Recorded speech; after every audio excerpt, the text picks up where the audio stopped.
Child, our young black kings go to Hollywood and just get lost. Let's talk about it. But before we do, y'all please hit the like button or subscribe if you haven't. All right, let's get into what we came here for. The mess. So, hey, YouTube family, I came across this story and I wanted to share it with you along with my thoughts and get your thoughts about it too. It's about a young, up-and-coming star, Akili McDowell. Akili played the leading role on Oprah Winfrey's own TV network show, David Makes Man. That show was really good too. Well, on August 1st, 2024, 21-year-old Akili McDowell was arrested and charged with the murder of 20-year-old Cesar Peralta.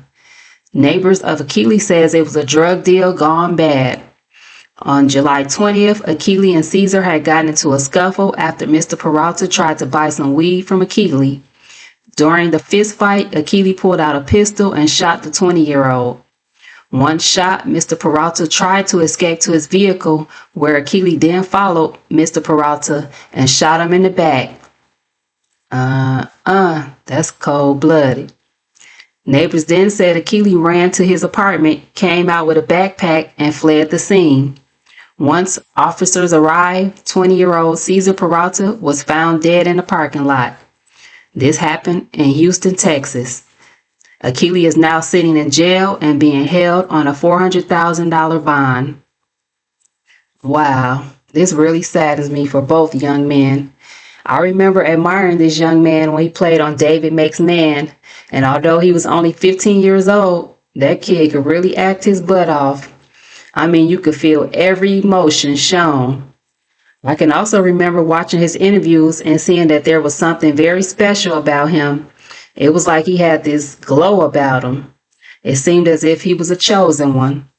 Well, fast forward 6 years later, as you can see, the devil is all over this young man. There is a vast difference from when he was on that show to now. After hearing about his arrest and looking at these pictures, my wheels started turning. So I started to research Akili's background, and not much is out there about him besides that he was born on December 30th, 2002 in San Francisco. Michael Jackson was his influence in wanting to get into the entertainment business, and that he came from a small private family with a strong Christian faith.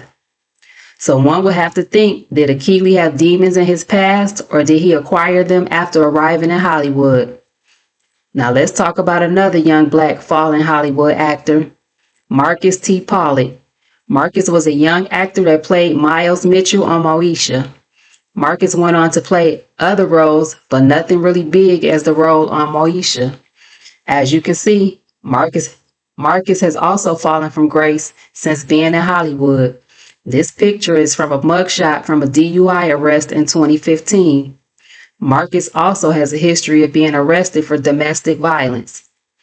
Marcus looks like he has had a very hard life, and he's only in his early 30s.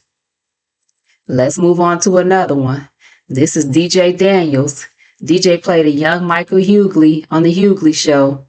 Since the show ended, he landed a few roles here and there, but nothing major. DJ was arrested and charged with the murder of a friend in 2011, but was later acquitted on December 21st, 2012. And as you can see, this child has did a number on his face. Whatever happened to him, child, he don't even want to look at it. A shame and a scandal.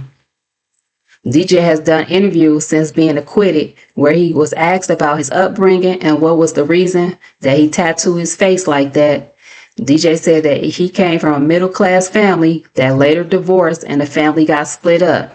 He said that he tattooed his face because after the Hughleys ended, Hollywood really wasn't checking for him anyway, so what does it matter if he did it or not?